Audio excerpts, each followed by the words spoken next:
Okay, what the fuckers, big news, the WTF iPhone app is here. If you have an iPhone or an iPad, this is the easiest, most convenient way to listen to WTF with me, Marc Maron. Here's what you do. Download the app for just 99 cents, and you'll be able to play the 10 most recent episodes of What the Fuck right away. Instant access. Just touch and play, man. You also have the option to download them right to your device. And it's a quick way to get in touch with me, too. There's easy access to our Twitter feed, and you can email the show directly with one click on the app. Holy shit, I gotta get this app. Now, if you want the full WTF experience on your iPhone or iPad, you can upgrade your app and get instant access to every single episode. That's all of them. That's the back ones. That's all of them.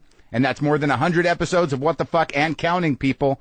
Instantly streaming right on your device that you're holding right now. You'll also get exclusive bonus content, downloadable wallpaper, and a notification every time there's a new episode. Shit, this sounds fucking excellent. Go to the iTunes store and type WTF with Marc Maron into the search bar. Do it now. Lock the gate!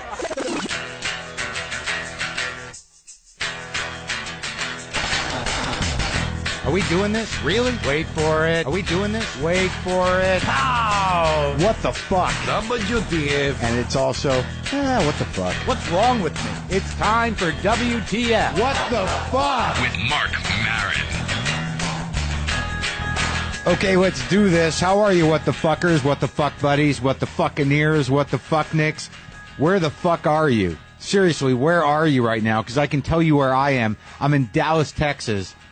I'm in a hotel overlooking a park that looks unfinished or something. I don't know what's going on here. I'm not. It's not that I'm not having a good time in Texas. I've been here before. I've been to, I grew up next door in New Mexico. I've traveled to Texas. I've had some fairly horrendous times in Texas. There was, let's go over them, shall we? Okay, how about the time I was in San Antonio working at the River Center Comedy Club right there on the Riverwalk in San Antonio, and they put me up in a condo that really looked like it had not been cleaned in 6 years. There's nothing more disgusting than a fake leather couch that has rips in it so the foam's coming out, and it's sticky. Yeah, that happened. And a rug, when rugs get to a point where they no longer look like it's possible to clean them, and you have no idea what went on in that rug. And also bed sheets that are, I can't even go there anymore. I'm done with that. All I know is I remembered looking out over the Riverwalk, in and of itself, a parade of the obese. I thought, how did this happen? Why am I here? What have I done, God? Was it that I didn't believe in you? Is this some sort of Jobian adventure you're putting me through? What is next? What could possibly be next? And on that particular night, what was next was 4 people showed up at the show. 2 of them were a couple, and they heckled. So that was that night. Now this is different. Oh, look, there's a guy in a tie throwing a football to a fella dressed in a football uniform in this small park in the middle of downtown Dallas. And it seems to be some sort of predatory situation here going. There seems to be several parking meters around the park, and they have these little shaded areas in the park, and perched in the shaded areas seem to be traffic cops. So this is some sort of setup for people who may be a minute or two over. This is look, there's a Doberman Pinscher with a woman who looks like she should own a Doberman Pinscher. That happens. I don't know what's going on, but I've seen it before. And I just want to be clear, I'm staying at a hotel here in Dallas, Texas, severely landlocked, that has a nautical theme. I don't understand any of it. All I know is that wherever I'm staying, the area seems somewhat abandoned, and there seems to be an amazing amount of Texan fat around. I saw 2 of the fattest policemen I've ever seen in my life, and they were women. Not that makes it different. That's not a sexist statement. It's more of a statement about fat policemen. I mean, how can you keep a city safe if you can't run? Am I wrong? And then someone told me that they have the highest murder rate in the country right here in Dallas. Well, that's because you could probably shoot somebody within, throwing distance of a cop and just run slowly, maybe at a light jog, and get off scot-free. That actually would encourage murderers to challenge the police to catch them. I'm a little lost. I'm a little tired. I'm a little overwhelmed. I've been working very hard, and now I seem to be the guy that goes out on the road with a big duffel bag full of merch. That's right. I'm traveling with my T-shirts now to gigs, which I never did. I never brought CDs. I never brought T-shirts because I just didn't have the confidence to deal with it. I didn't have the confidence to be rejected for my merchandise. But now it's become a necessity. I have become salesman. I have become traveling salesman. I am a sort of, slightly funnier Willie Loman character now, without the sons or the baggage or the lying or the secret affairs or the whatever else that fucking play was supposed to mean. I watched it once. Dustin Hoffman was good. I liked John Malkovich's Biff. But, I appreciated the part where don't ever pick up a pen or something like that, and then Dustin Hoffman does it to show that, he's really talking shit, and it's just this American archetype, the salesman, the middle-of-the-road guy, the guy that really doesn't have a life, that pretends he has a life, so his kids think he's something special, but secretly he's just a sad loser who screws around on his wife and doesn't really sell that much, and his entire life has been a lie, and the whole mythology of the businessman as romantic figure in American literature and life is just deconstructed by Arthur Miller, a Jew who was lucky enough to marry Marilyn Monroe for a little while. Is that pretty much it? I'm not clear. I would like to say, though, in Austin last night, we had a great show. You'll hear that soon. It will be available. It was the Live in Austin WTF, which was the first real sort of live WTF roadshow we did with regional comics, and all of them were really great. But there was some sort of weird existential theme, some sort of heightened self-awareness that I have found in my career does not necessarily lead to droves of people coming out, though the crowd was great. I really don't know what to expect here in Dallas. I've got a bit of the creeps. I got something I'm going to call from this point on the Texas creeps. I drove from Austin to Dallas with Ashley the intern. It was very exciting. We listened to music with a small device that you hook onto an iPod that then hijacks an FM station. But every time it's interesting because while we were doing it, we were listening to music, and every time that it would start to fade, all of a sudden it'd break up, and all of a sudden you'd hear like Christ the Lord or Amen, or in this scripture, nothing but Christian radio out in the middle of Texas, to the point where that landscape, given the number of rusted out cars and strange businesses that you drive by and you have a moment where you look at them and go, who the fuck goes there? What are they doing in that strange industrial area? How can you just manufacture round huts? Do people buy that? Look at that. That is a place that only manufactures things that you can hook targets up to shoot at. That there is a bleakness to the Texan landscape where, 2 hours into the 3-hour trip, I was thinking about Jesus. I was thinking that Jesus may be a reasonable alternative than even driving through Texas, let alone living there. But again, I don't want to condescend. I don't want to say that Texas is a bad place, because we all know that they think it is the only place, the Texans, again, not condescending. I'm looking forward to being proven wrong tonight that Dallas is not creepy, and that there's a lot to be had here. There's culture and history, and oh, look at that. There's two ladies with that Doberman now. Again, that's not surprising to me. And there's no stereotype there. You can do with it what you want. But it's not something unfamiliar to me. The two women with large dogs scenario. And I just mean that casually, not in any personal sense. It's not something I've experienced by walking into an apartment with somebody and saying, whoa, what's with the dog and who's that chick? I'm just saying, sitting here at the window. At both times I've been in Texas and I've been sort of bleak and existentially challenged, and in a window, I feel like some sort of lone assassin of some kind. And it seems that what I've done here is assassinated the culture of Texas, and I don't want to do that. I do know that George W. Bush lives here. I wonder if he's in the phone book. Maybe I should just drive by. That would be interesting. He can't be doing much. He's probably just sitting there. I picture George W. Bush, when I picture him like post-presidency, what's he doing? And I picture him asking himself the same question on a couch alone, maybe watching a little television, occasionally getting up, walking around the house, maybe chuckling at a picture of him with a foreign dignitary from his time as president, and then sitting back down, never once thinking about the situation that he left this country in. Don't want to get political, but that's how I picture it. So this is Marc Maron reporting from Dallas. Now I'd like us to get into a conversation that I had with Sarah Silverman, the lovely and filthy Sarah Silverman, who I've known, it feels like, since she was 15. But that's not true. Maybe that's just some fantasy of mine. I don't know, but I talked to her at her Beverly Hills apartment, and I believe it was a fine conversation. So let's enjoy that now. This is Marc Maron coming to you from Texas. What do I have to plug? I don't have my book in front of me. I'm going to be at the Punchline in San Francisco in November. I'm going to be in Cincinnati at Go Bananas also in November.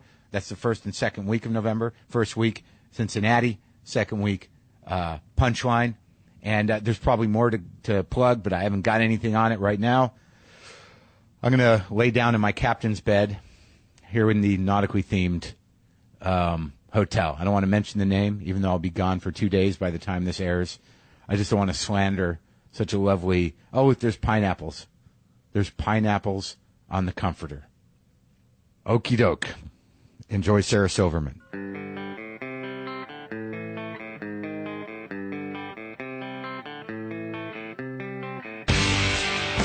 Sarah Silverman's apartment is where we're at. I don't think we're going to swim. It's a little chilly. Am I wrong? Would you do it? I will swim. I think Tall John is coming over at 4. He wants to swim. Who's Tall John? You don't know Tall John? How am I supposed to know Tall John? No, you know what? I just assumed because I've known you for so many years that you know everyone I know. Oh, but I think I missed a good... Oh, shit, yeah, William. I missed a big section of your life. The part where Tall John came in. Yes, Tall John is, I would say he's my best friend or one of my top 2 to 3 best friends. Really? What does he do? He wrote for my show. He's a writer. He writes for an animated show called Bob's Burgers now. What's his whole name? John Schrader. Maybe I met him. But he's 6'10". 6'10"? Yeah. He's a giant. Mm-hmm. I mean, I can't say maybe I met him. I would definitely remember meeting that guy. Yeah, he always says he's like really shy and sweet, you know. I mean, but he used to always say like, I know what it's like to be famous because when I walk into a room, people stare at me and it's awkward. But it's true. He's one of those guys that when he walks into a room, people go like, look how fucking tall that guy is. Well, 6'10" is freakish. Yeah, it's a handicap. Yeah. Does he have giant feet too? Does he walk normal? He walks normal, but you know, if we go to anywhere where you sit, like a play or a movie or an airplane, he's got to be on the aisle. I mean, you know. He's also got to be in the back too, or people are going to hate him.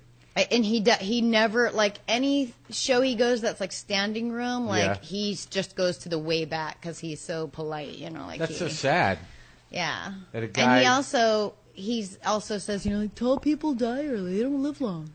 Oh, that's so sad. I know, and then I was like, that's not true. And then he sent me, like, links to... Statistics? Yeah. Of people dying because they're tall? Yeah. You know, someone sent me a link to a picture that we did for New York Magazine. Oh, yeah. Do you know that picture? It was in my book. Do you want me to show you? Yeah. Yeah, I'm so sorry. Am I in your book then? Yeah. Oh, that's so cool. I had no idea. Yeah. Do you have a copy for me? Since I'm pressed? I think so. There's probably like 1 or 2 left. Do you have a big box of them? I did, but... Did it take a lot out of you? It did, and I'm really happy with it, and I'm happy with how it was reviewed, but I don't think it was like I'm not for everyone, it turns out, and I've always seemed to know that. I find that about me as well. Luckily, they didn't know that when they asked me to write a book. Oh, they knew exactly who you were. There's no mysteries about who you are. I'm lucky in that I've done commercials and made good money, and then the great part is they don't air because what happens is they do some research and find out that I'm popular, and so they pay me to do a commercial or a bunch of commercials like eBay did. And then they do a little more research and find out that I'm hated more than loved. You know, like more people... You're famous. Even more people hate me, and then they don't air it, and then it's great. You're infamous. Oh, yes, it is. Look at that. There you are. Oh, there's that picture. There it is. Isn't that funny? That's. I don't think that was in the magazine. That was like literally a... You know how like they'll just have Polaroids on the floor from test shots, and I took one, I grabbed. That's what it looks like. That's right, because that wasn't the one in the magazine. So look at this. This is like, is this book an honest book about your life? Yeah. It is?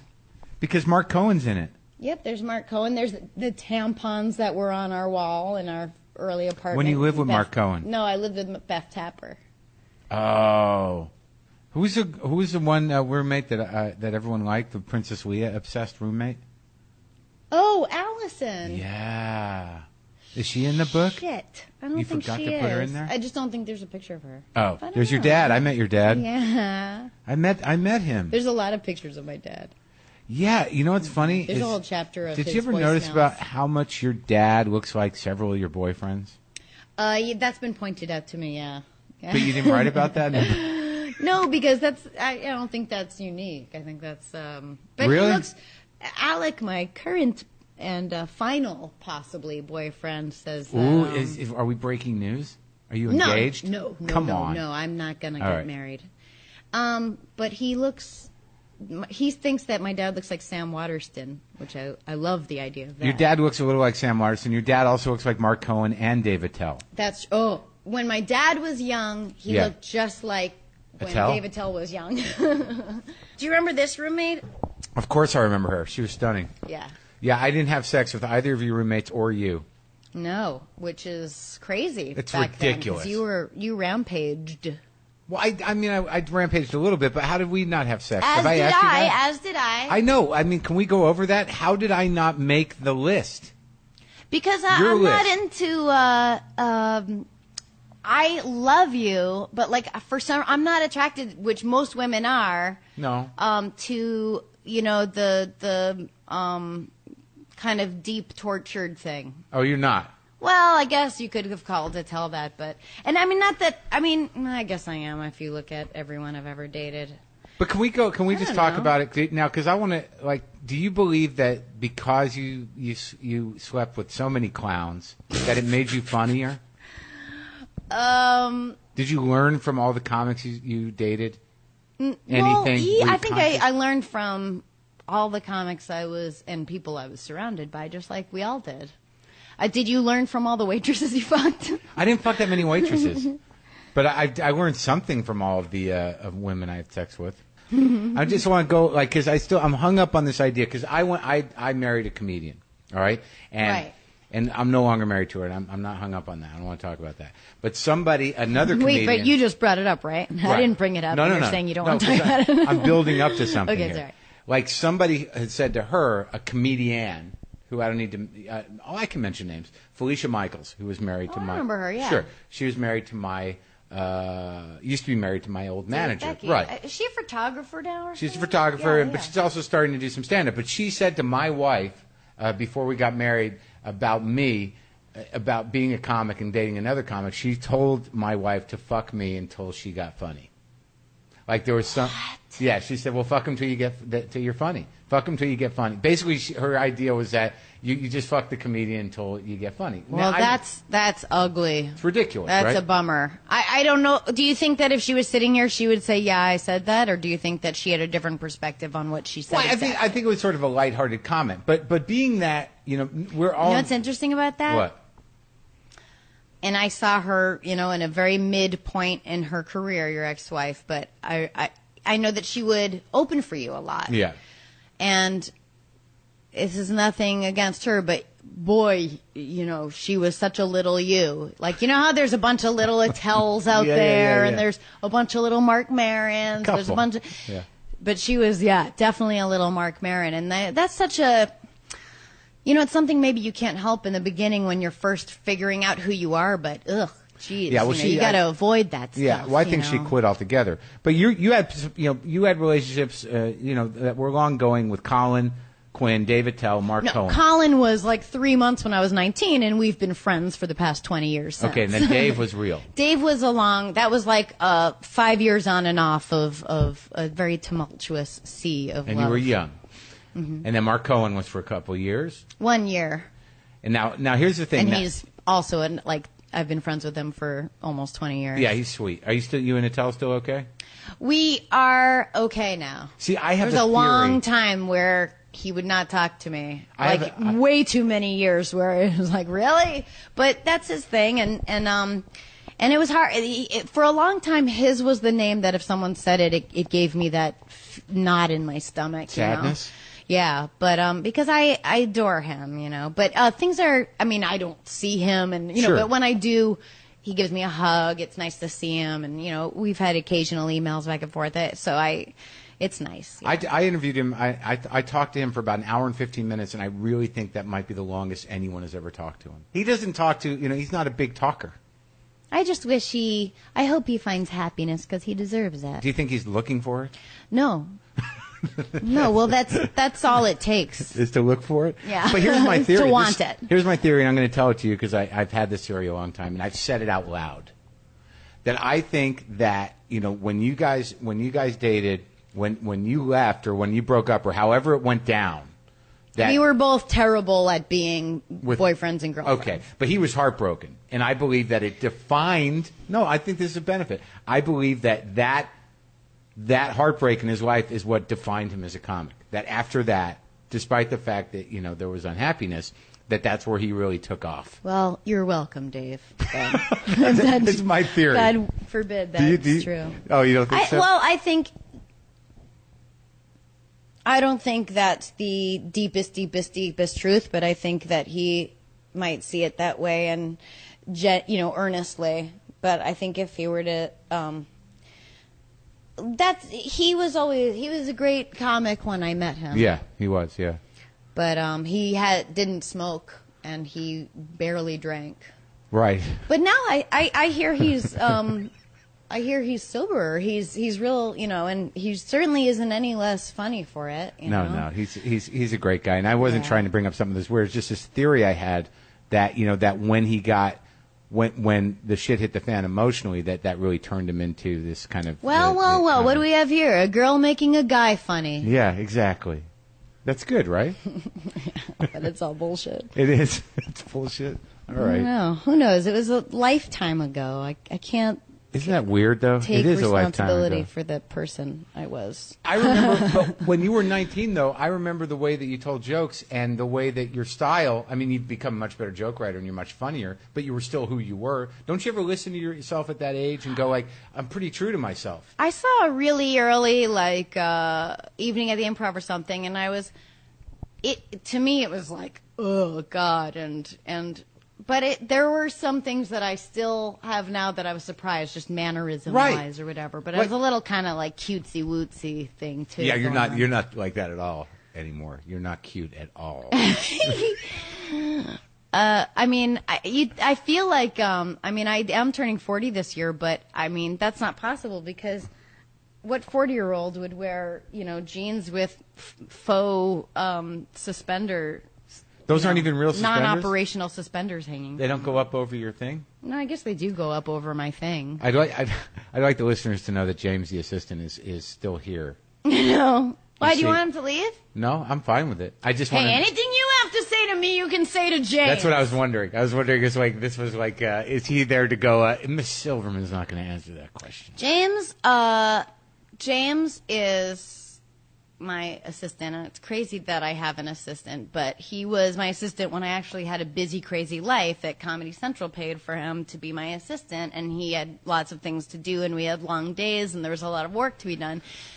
I'm in a transitional period right now. I'm not really sure what I'm doing next or what's coming next, but I kept James because I don't want to lose him, and we just kind of sit and stare at each other all day, and I think about maybe there's some sort of drink I might want that I could easily get myself, but do you ever just sit there and when you're staring quietly at James, just sit there wondering, what am I going to have James do now? Yeah, sometimes I have to really almost just make things up for him to do, or sometimes he'll say, is there anything I can do for you? And I go, I don't know, do you have friends you want to have a lunch with, or are you working on any kind of spec script you need to work on? And he's probably done he's written 2 great spec scripts, and he's working on a screen right now. No, for spec. Which shows? Whatever. I know, but TV Oh, scripts? he did a Sarah Silverman program, and he did an American Dad, and they were both great. He's got an agent very interested in him, and he's young. He's going to be like a big comedy writer, and then someday he'll write about his days with me and how much he learned. Right, James? I have learned a lot. Have you learned a lot from Sarah? You have learned a lot. What, James? Oh, no. About me or about Sarah? What have you learned from Sarah Silverman? Yeah. Well, both microphones. I've learned, I don't know, just to continue working on what you're passionate about and to work hard, and things do not come easily all the time, and surround yourself with positive people, and, all kind of bullshit. All the cliches, they're all true. Wow. That's a lot. I've taught him cliches. You brainwashed him. He just was looking at me like dead-eyed almost. He's sat here while I've done when you do 1,000 radio interviews in a row, and I start getting self-conscious. There's a person who's hearing me repeat 18 things. That's right. Where they go okay, organically. You're on with Jenny and the Sandman in Cincinnati, Ohio. That shit. And then you do your bit, and then you're like, okay, this is Washington D.C. The host name is Jackie, and the other guy is the Beanhead. Yeah. Is that like that? Yeah. What are you doing now, Sarah? Are you worried? I don't know. Are you freaking out? I'm kind of not worried. What happened with the show?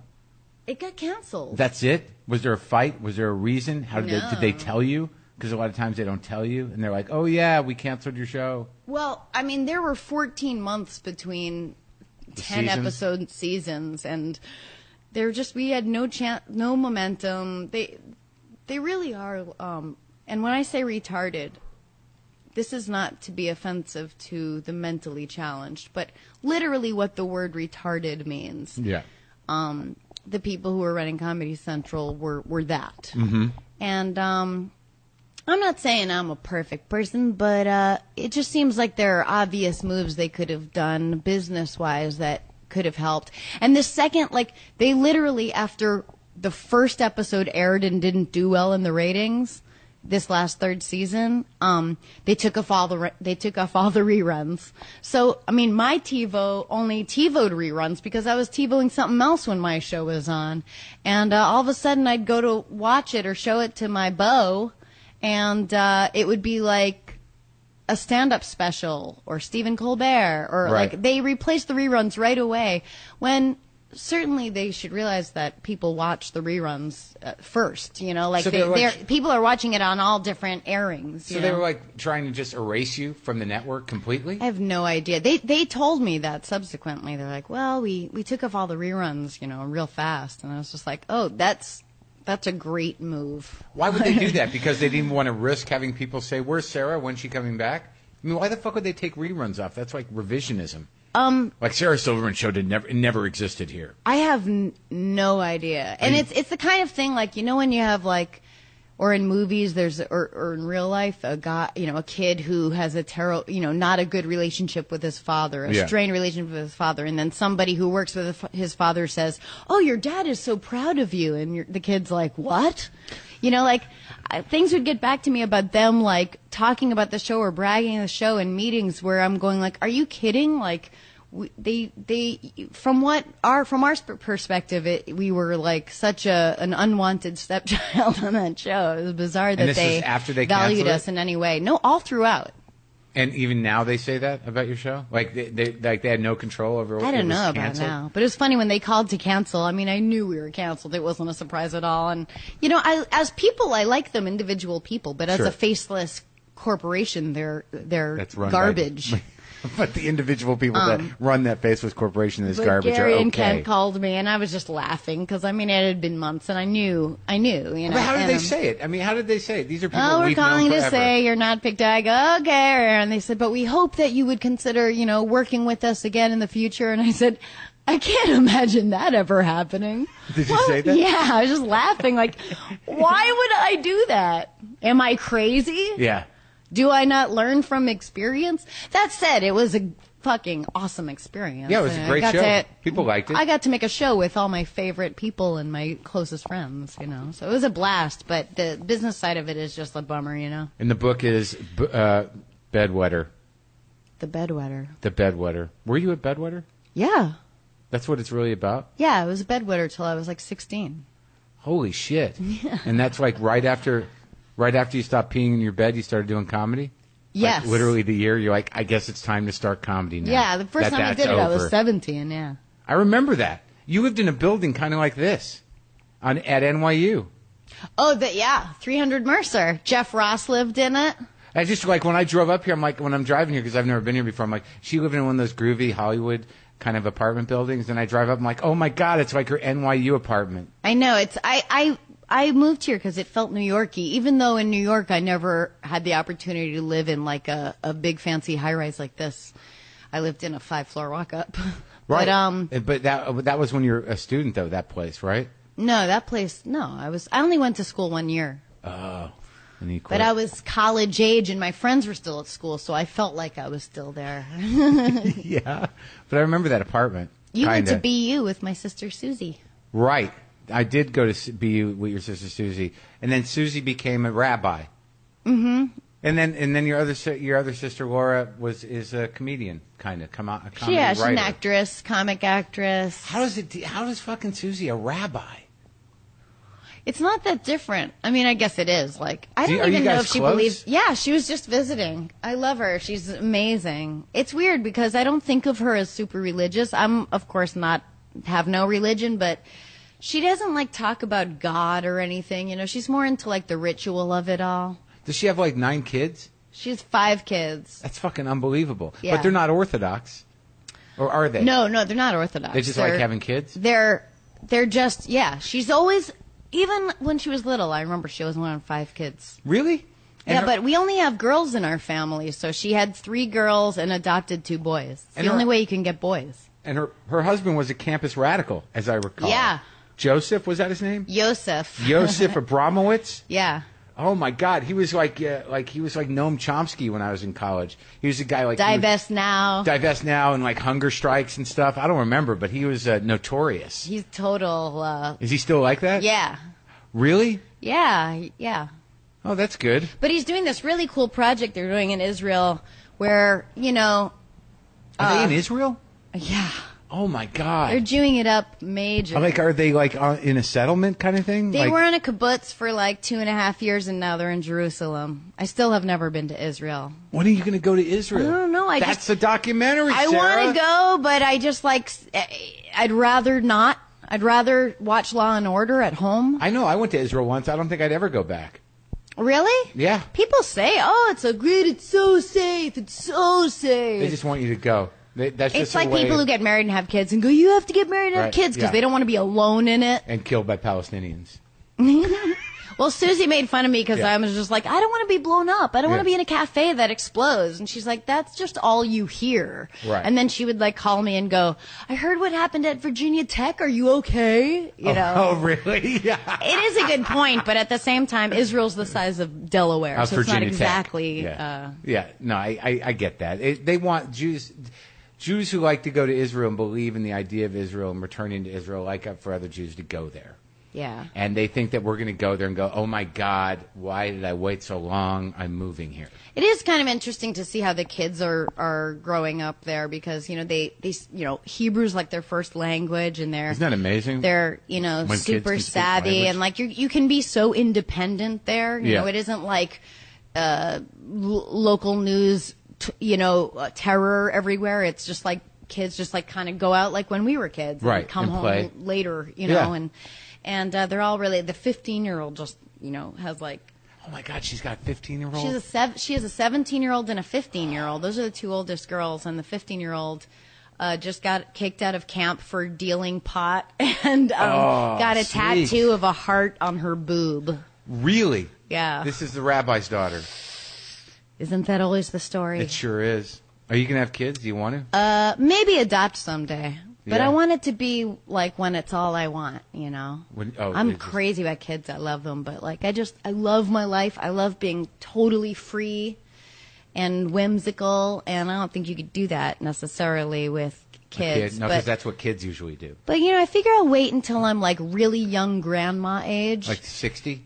Yeah, and be like, oh, all I want now is to like raise a kid or 2 and then just do it. Yeah, I think you can do that now. I don't think I'm going to have one. I don't think it's going to happen.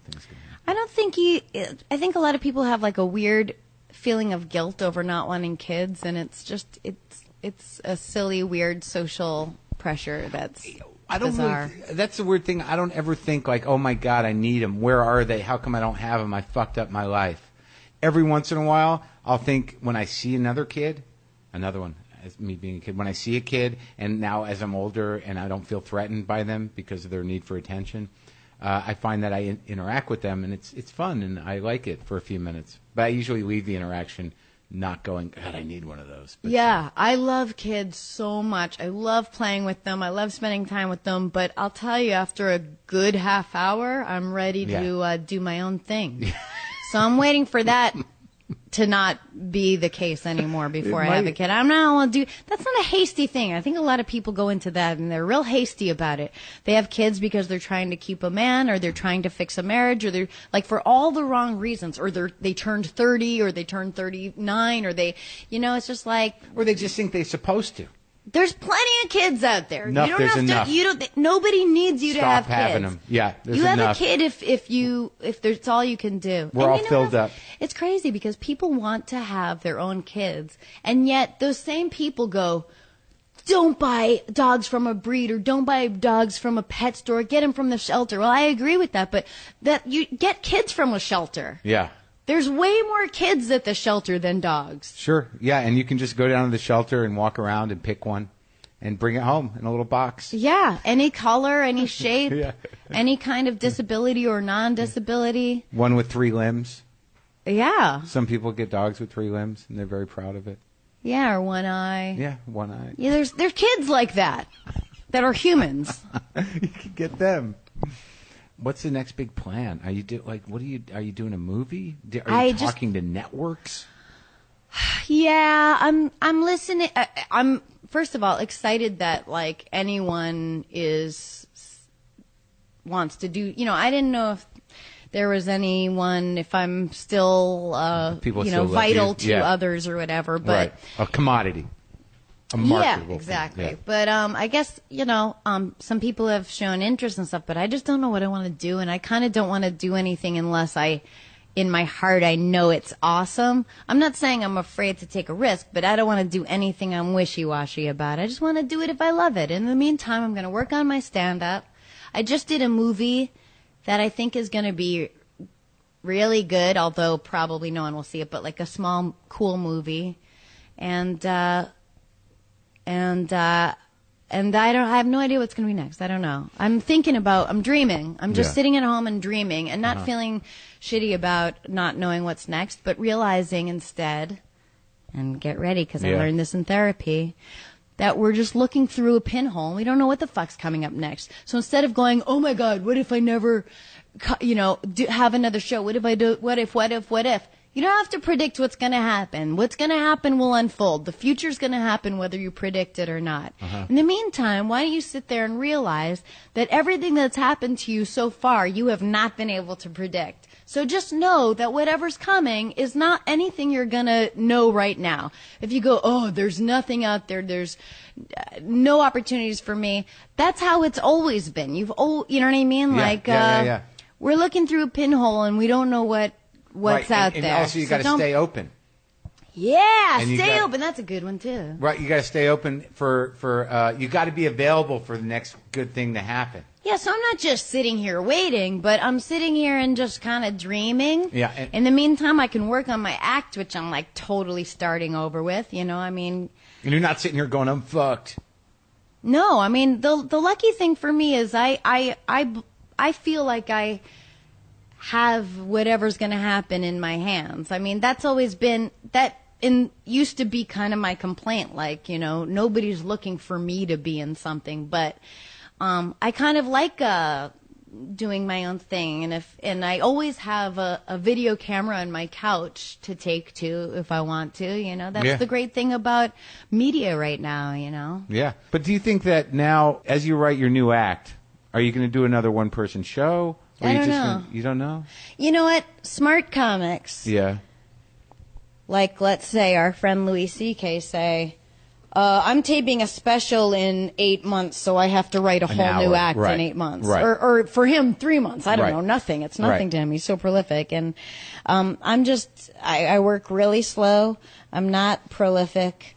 And I actually, when I have a timetable or a deadline, I make it, so I should probably do that. I've been a lot more disciplined, and writing the book actually helped me with that a little bit. It's amazing, right? Writing a book that you have to. Deadlines are amazingly helpful. It becomes your job. You know what I mean? And get up and do it every day. And I did realize, like, gee, if I spent 3 hours a day working on my act, I would have a lot more material a lot faster. But I'm a lazy fuck, like all of us are. But I am starting to be a little more. Do you work disciplined. like that? Do you write jokes?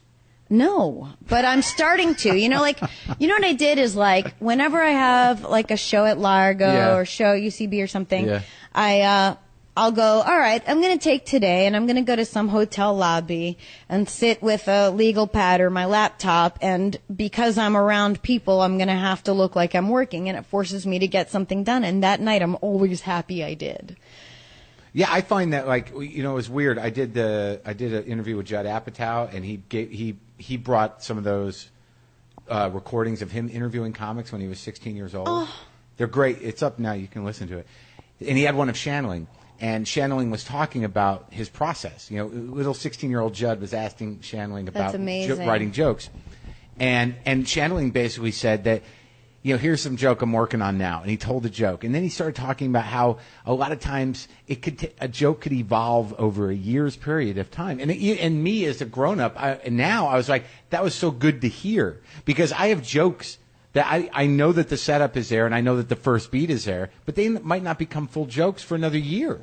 That's my biggest laziness, is I'll have a 2-sentence joke or a 1-line joke that could easily become a 8-minute chunk if I put fucking 10 minutes of work into it. Yeah. And I just have like an act, you know, I think like in my last act, I could have had, you know, four acts worth of shit if I spent any time on any of those, you know, 3 joke chunks. I could have, why don't you know we what I do mean? that? I watch Tig Notaro. I love Tig. She does a joke. She attacks it from every possible angle. And a joke that could be 1 line turns into 12 minutes. It's inspiring, you know? Why don't we do that? I don't know why I'm bringing me into it. I agree, but you know what? We can. But it's not laziness. That's something weird. It's something different. It's an obstacle. We like the thrill of getting up there and making it happen on stage, or seeing if we can find something. Like there's something about writing jokes out where it dies on the page for me sometimes. Does that ever happen to you? Yeah, but I like writing jokes out, you know? Yeah? Personally. Like, I mean, I can't write it like a monologue. I mean, it becomes whatever it is on stage, but I'll write like a page that becomes a line. Right. You know what I mean? Yeah.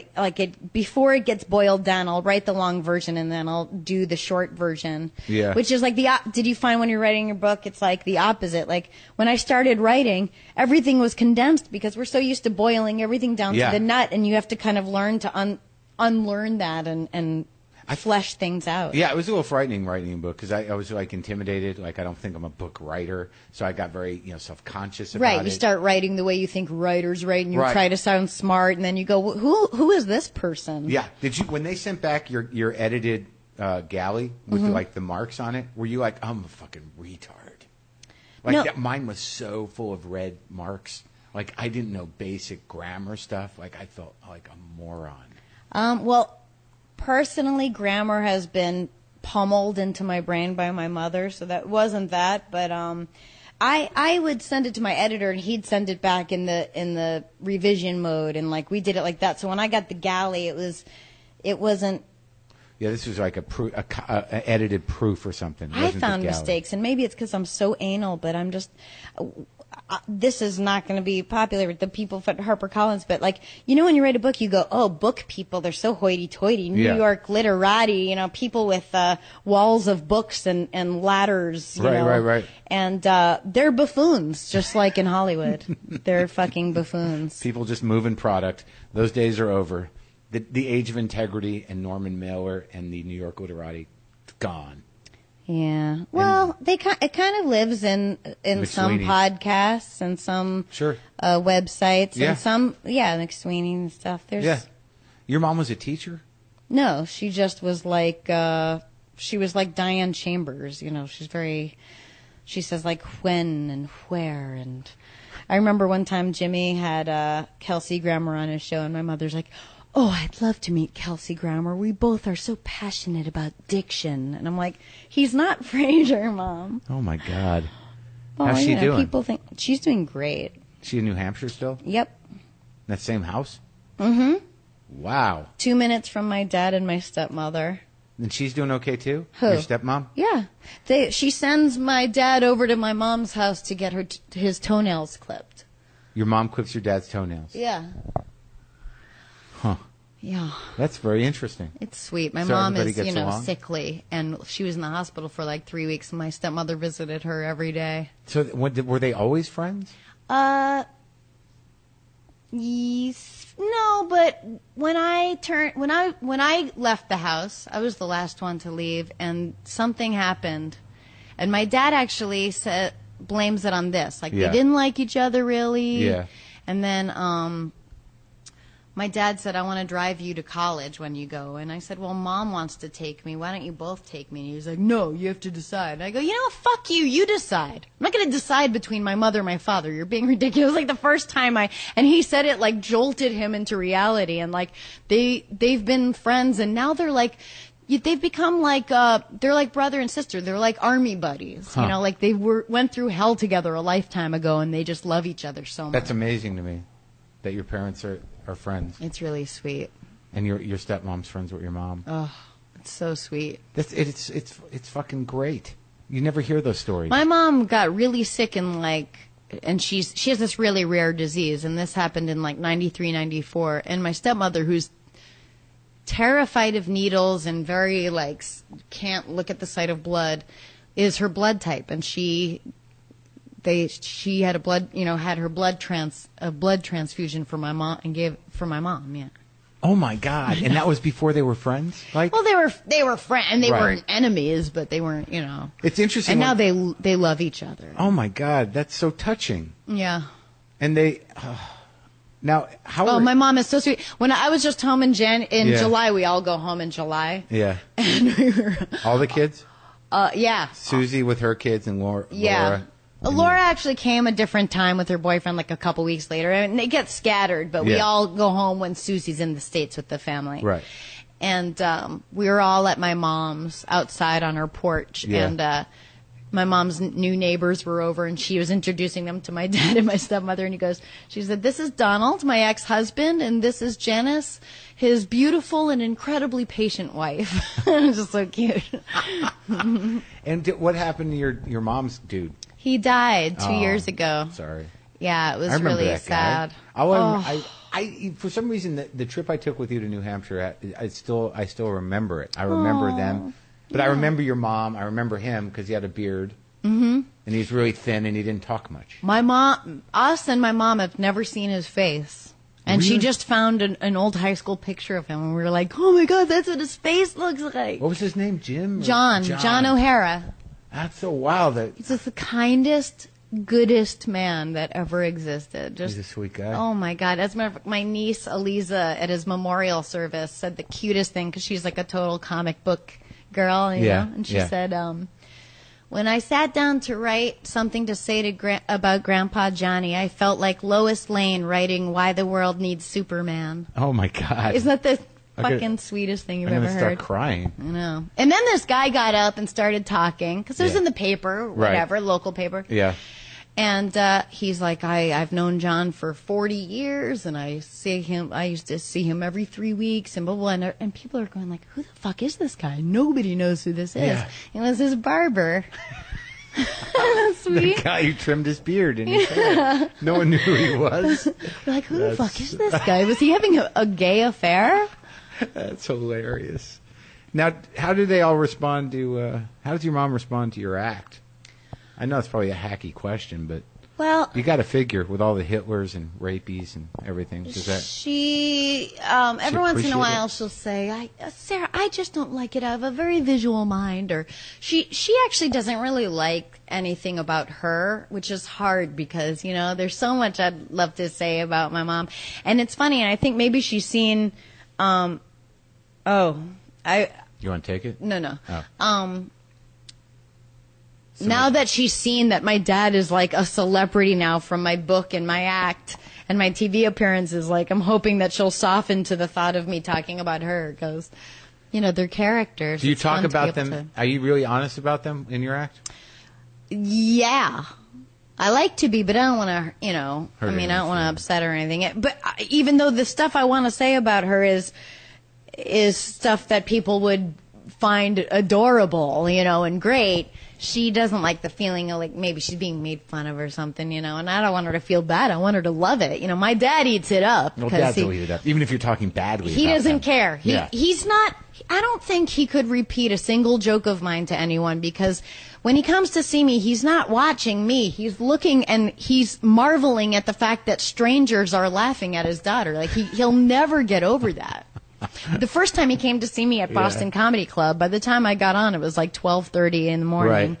And he was sound asleep and blocking the aisle because he was like hunched over to his side. And remember Jocelyn? And she was like, you have to wake up your father. He's blocking the aisle. And meanwhile, I'm like, I'm on stage and looking at my dad who's never seen me do stand-up, and he is sound asleep. Oh, that's so sweet. But now he just likes the attention, and he likes the attention you get. Yeah, he loves it all. He just he's such a... He's so easy, like he'll come visit and we'll just like kind of trade off taking, hanging out with him and just like taking him on errands with us, and he'll be like, what a great day. Oh my God, I'm such a lucky daddy. That's so nice. My dad's, he likes that I do what I do, but I think he now wants to sell my CDs in his pain management clinic. And I don't think that's he has a pain management clinic? Yeah, he's like a strip mall pain management clinic. Like a holistic... Well, I don't know what he's trying to get into preventative medicine. Like, he's into vitamins now, and he's into physical therapy, and he's really sort of like a proponent of preventative medicine, and he's been working in this pain clinic operation. And now he's like, I just think we should have your book and your 3 CDs, next to the vitamins in the pain management clinic. So that's the next big step. Why not? For me. Yeah, it makes sense, I guess. Now that I say it out loud, comedy records at a pain management clinic, it makes pretty good sense. He's always trying to get me to be like, why don't you be because laughing's the best medicine. That's what I hear. So you've never offended any members of your family. That's nice. No, I mean, there was. It's so funny now because it's such a nothing joke comparative. They used to have a joke about a million years ago. Yeah. About going to the blowing a dentist. Yeah. And it's so hard because they're always asking questions when their penis is in, and you're like, so are you going to school? Yeah.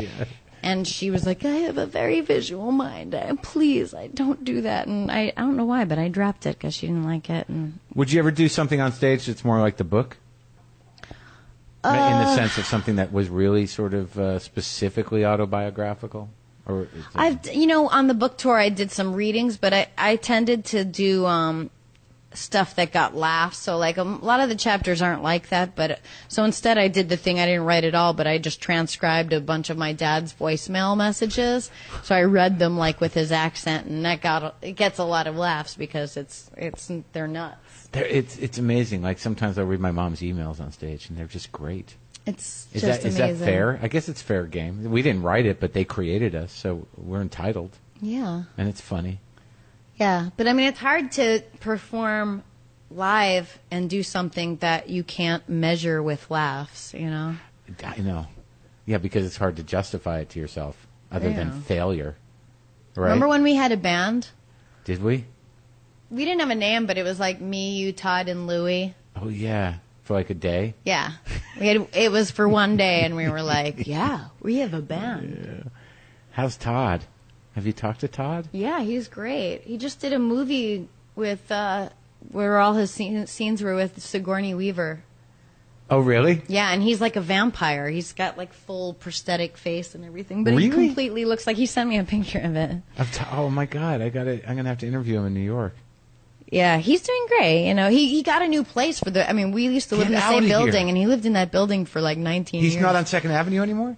No, I moved around the corner. All right, so I guess we're about good, Sarah. All right. Do you feel good about it? I do. I want to show you this Todd Barry. Look at this. Oh my God! I know, it's like a face over his face. It's all makeup and prosthetics, but it looks totally like Todd at the same time. It's like Todd's lower face. Oh. Oh my God! So cute. And that's his real eyes and everything. What's the movie? Yeah. And Sigourney Weaver's? I know? can't remember. All I know is the scenes are with Sigourney Weaver. Well, we are all looking forward to everything you do from here on out, Thank you. and everything will happen in a good way. Thank you. You And too. You look, every time I see you, you look better and healthier and younger and Oh, happier. Ah, that's going to be Tall John. Let's record your reaction to his 6'10"ness. Okay. It's going to be anticlimactic because you're probably like, I don't know what 6'10" looks like. 6'10" looks like this. Oh I know John. Yeah. How's it going, man? Hi, Mark. It's good to see you. All right, I'm sorry to interrupt. No, We're just we're wrapping just it up. finishing up. Oh, all right. How are you? I'm great, thank you. Is this? It's on, yeah. Hi. It's Tall John. I've met John many times, I told you. but I guess I didn't really think about 6'10". I was anticipating, like someone who had to, like the ceiling would have, you would have to be like this in the ceiling, Look. Well, these are 7-foot doorways. right? Like I literally pictured like the guy from the Guinness Book of World Records book. I But no, told but him you- that you said like you know what it's like to be famous because you're like, when But I you're- walk into a room, everybody looks at me. But you're proportionately, Me on the podcast. you're well proportioned and an Listener attract. should know that. Yes, and Yeah, he's well proportioned. He's and a not very like attractive man, not freakish in any way. Mm-hmm. Yeah, successful, attractive, strong, yeah.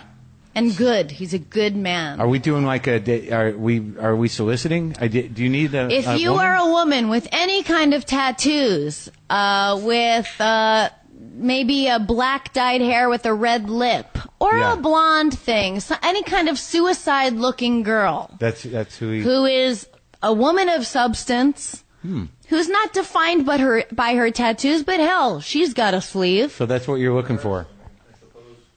That sounds Do good. you know, I was thinking of you because Alec and I saw they have Suicide Girls, the show on Showtime with like nudity and everything. And I was like, oh boy, Tall John might like this show. You're attracted to the suicide girl look? I do like that, yeah. Yeah. Do you like real suicide girl looks, like with girls with cutting scars or any of that? No, just the. I mean, don't rule it out, but I don't look for it. It's not a deal breaker. All right. Thanks, you guys. Thank you, Sarah. Thank you, Mark.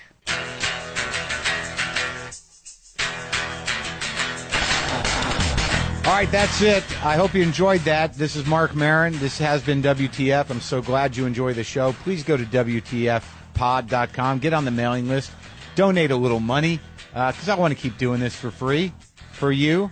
And based on your donations and generosity, go to WTFpodshop.com and get some of the new premium episodes. The one with the tell is spectacular. That's the latest one. And go to punchlinemagazine.com and check out breaking comedy news, if there is such a thing. And what else do I have to say? Yes, justcoffee.coop. Those are my plugs for today. Again, I'm leaving Texas tomorrow, so I should be okay. Take care, good night, and good luck. I think someone's done that before. Right? Someone's done that before.